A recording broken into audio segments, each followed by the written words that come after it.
여러분 안녕하십니까? C채널 뉴스입니다. 지구촌 축제 브라질 월드컵이 이번 주 금요일에 개막합니다. 월드컵은 전 세계 수십억 인구가 시청하는 대규모 스포츠 이벤트인데요. 국내외 선교단체들은 월드컵 기간 동안 복음을 전하기 위해 다양한 선교 활동을 계획하고 있습니다. 유성훈 기자가 보도합니다. 전 세계 축구 팬들이 4년을 기다려온 2014 브라질 월드컵이 브라질 상파울루 아레나 데 상파울루 경기장에서 6월 13일 개막합니다. 본선에 진출한 32개 나라 축구대표팀이 브라질의 12개 도시에서 조별리그를 치른 뒤 16강 경기부터는 토너먼트를 통해 우승컵의 주인공을 가리게 됩니다. 국제축구연맹은 2010년 남아공 월드컵 당시 32억 명 정도가 월드컵을 시청했다고 추산한 바 있습니다. 그만큼 월드컵에 대한 사람들의 관심이 크다는 것을 알 수 있습니다. 우리나라를 비롯해 국제 스포츠 선교단체들이 월드컵 기간 동안 복음을 전하기 위해 월드컵이 열리는 브라질 곳곳에서 노방전도와 찬양사역 등의 선교 활동을 펼칩니다. 2014 브라질 월드컵 한국선교운동본부는 월드컵에 출전하는 크리스천 선수들인 브라질의 카카와 카메룬의 에노, 잠비아의 무렌가와 미국의 구잔 등의 간증이 담긴 동영상 DVD 더 프라이즈 언더 프레셔를 제작했습니다. 동영상 DVD에는 월드컵 국가대표 선수들의 간증과 축구 인생을 비롯해 예수영화본부가 제작한 영화 예수와 초신자들을 위한 기도문 등이 담겨 있습니다. 이와 함께 월드컵 역사와 일정, 국가대표 크리스천 선수들의 간증 등이 담긴 소책자 2014을 한국어로 번역해 보급합니다. 운동본부는 DVD 12만 장과 소책자 100만 장을 현지에서 배포하고 브라질 상파울루 한인교회와 국제예수전도단, 국제대학생 선교회와 국제스포츠 선교회 등과 함께 선수와 관광객, 지역 주민들을 대상으로 전도에 나선다는 계획입니다. 한편 한국기독교스포츠총연합회에 따르면 이번 브라질 월드컵에 나서는 대한민국 국가대표 중 크리스천은 모두 12명으로 나타났습니다. 미드필더 기성용과 공격수 김신욱, 박주영이 대표적인 선수들이며 김태형 코치도 크리스천입니다.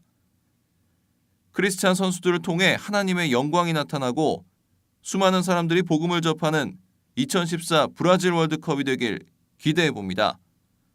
C채널 뉴스 유성훈입니다.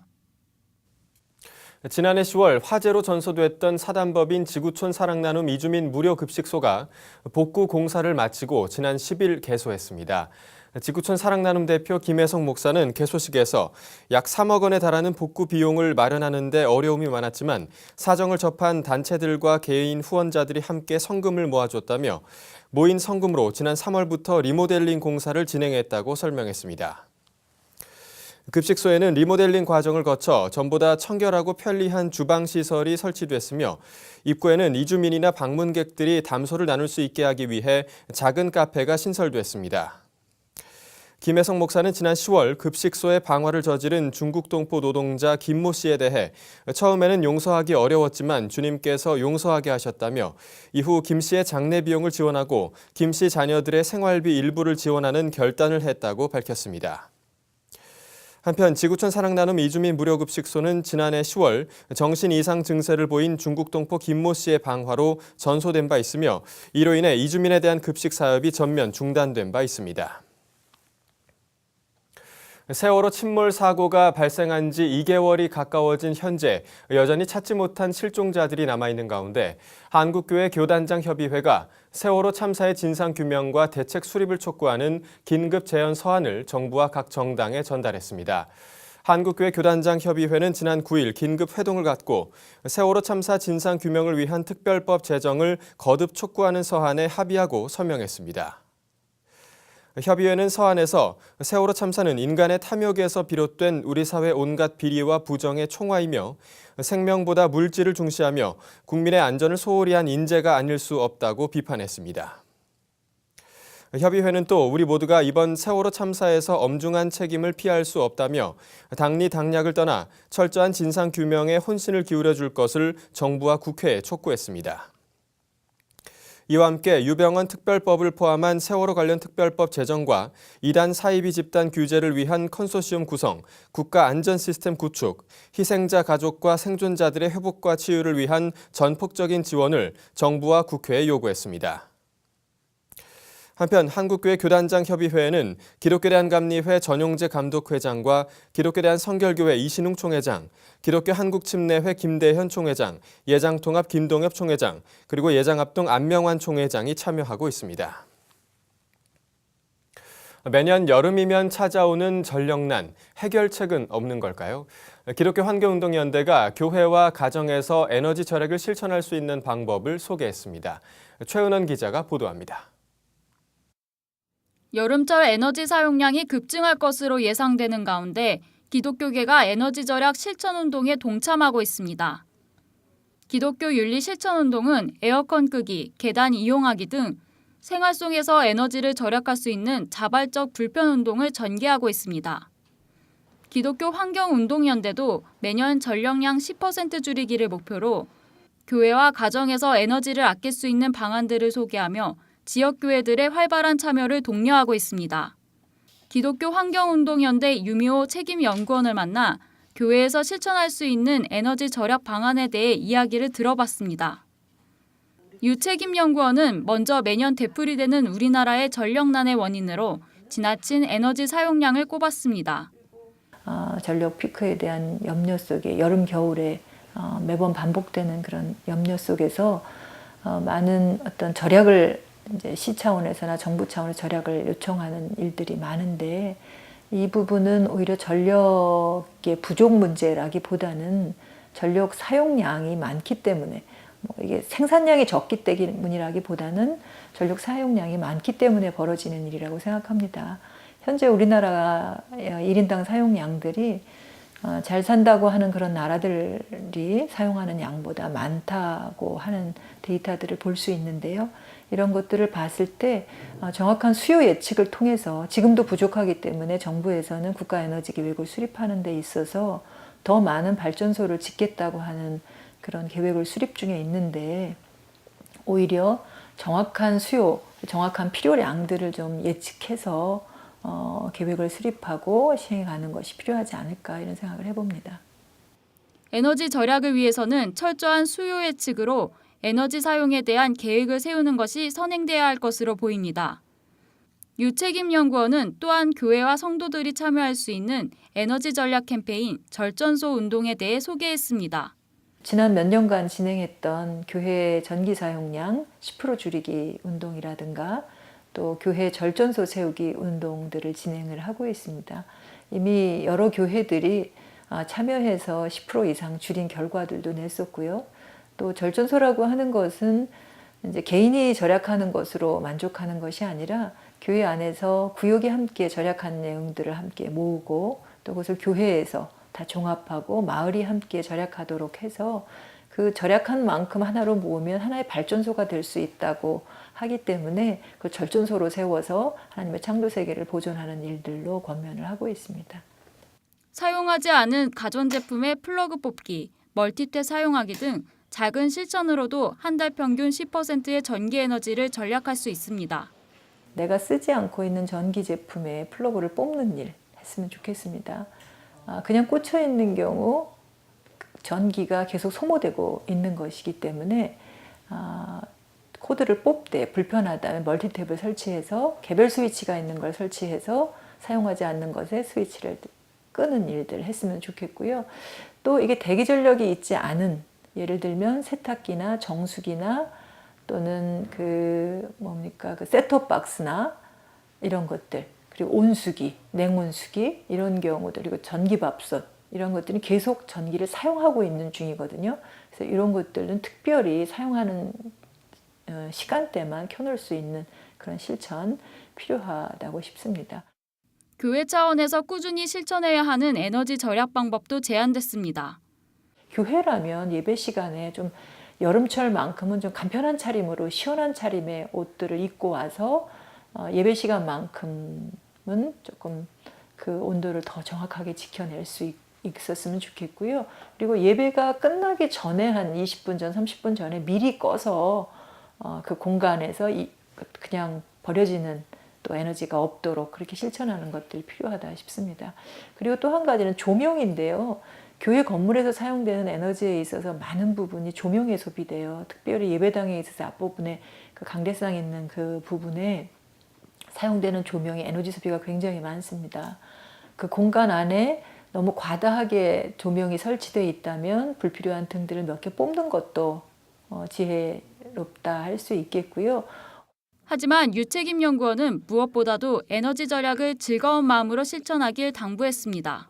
그리고 이런 일을 하면서 중요한 것은 즐겁게 실천을 하면서 나 혼자 하지 말고 성도들 한 사람 한 사람들이 이런 실천들을 다 해나갈 수 있도록 같이 소모임별로 이렇게 이야기를 나누면서 더 나은 실천으로 더 많은 실천으로 좋은 열매들을 맺을 수 있게끔 해나가는 것들이 좋지 않겠나 생각을 합니다.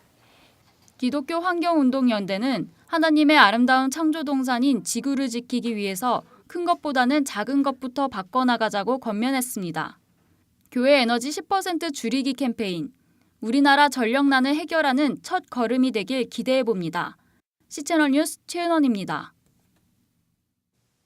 한국 YWCA 연합회가 핵 에너지를 끄고 정의롭고 평화로운 불을 밝히자며 제13차 탈핵 불의 날 캠페인을 가졌습니다. 10일 명동 YWCA 회관 앞에서 캠페인을 진행한 한국 YWCA 연합회는 설계 수명이 끝난 노후 원전의 폐쇄를 요구하는 호소문을 발표했으며 고리 1호기와 월성 1호기 가동 중지 서명 운동을 전개했습니다. 연합회는 수명 30년이 끝나고 7년을 더 연장해 가동 중인 고리 1호기의 경우 지금까지 130여 건의 고장 사고가 반복되었다며 원전 사고가 발생할 경우 세월호 참사와는 비교도 안 될 재앙을 가져올 수 있다고 우려를 나타냈습니다.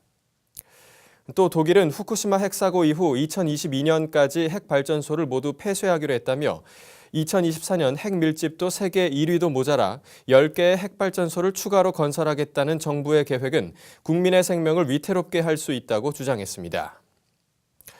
한국 YWCA 연합회는 노후 원전 폐쇄와 신규 원전 건설 반대 서명 운동을 에너지의 날인 8월 22일까지 전개해 가겠다는 계획입니다.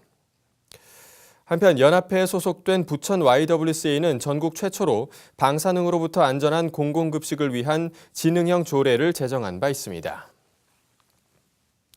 대한예수교 장로회 합동총회 황규철 총무가 안명환 총회장을 상대로 총회 총무선거 금지 가처분을 제기했습니다.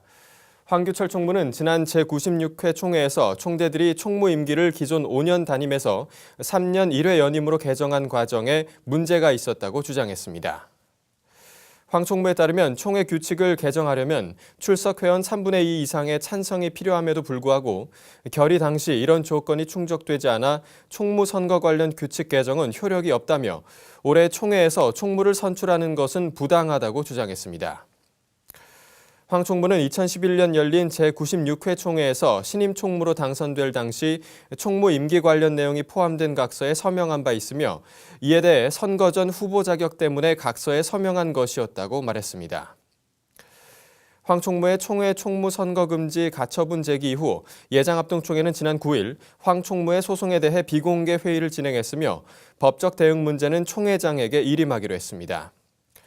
총회 총무 선거 금지 가처분 심리는 오는 18일 진행될 예정입니다. 이 밖의 뉴스와 날씨를 전해드립니다.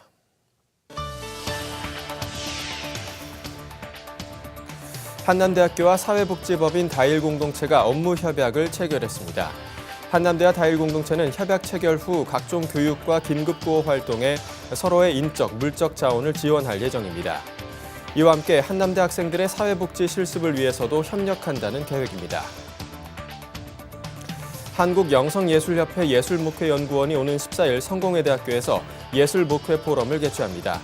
예목원이 창립 1주년을 맞아 마련한 이번 포럼은 새로운 목회의 패러다임, 예술목회를 주제로 진행될 예정입니다. 기독연구원 느헤미야가 오는 17일부터 8월까지 여름 신학특강 및 신학캠프를 진행합니다.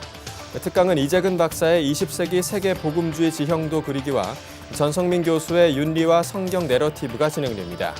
신학캠프는 8월 23일 주일과 안식일을 주제로 열립니다. 브라질 기독교인 60만 명이 브라질 리오데자네이루에서 예수행진을 했습니다. 예수행진은 브라질의 가장 인기 있는 연례 행사로 브라질 월드컵을 앞두고 나는 예수에 속한 사람이다, 나는 챔피언이다라는 슬로건 아래 진행됐습니다. 날씨입니다. 전국에 구름이 많은 가운데 일부 내륙 지방을 중심으로 낮부터 밤 사이에 산발적으로 소나기가 내리겠습니다. 진도 부근 해역은 중조기가 이어지면서 유속이 조금 더 빨라지겠습니다. 아침 기온은 서울 19도, 대전 17도, 낮 최고 기온은 서울 27도, 부산 21도를 기록하겠습니다. 바다의 물결은 모든 바다에서 0.5에서 2.5m로 일겠습니다. 주간 날씨입니다. 금요일까지는 소나기 오는 곳이 많겠고 주말에는 대체로 맑은 날씨가 찾아오겠습니다. 뉴스를 마칩니다. 시청해주신 여러분 고맙습니다.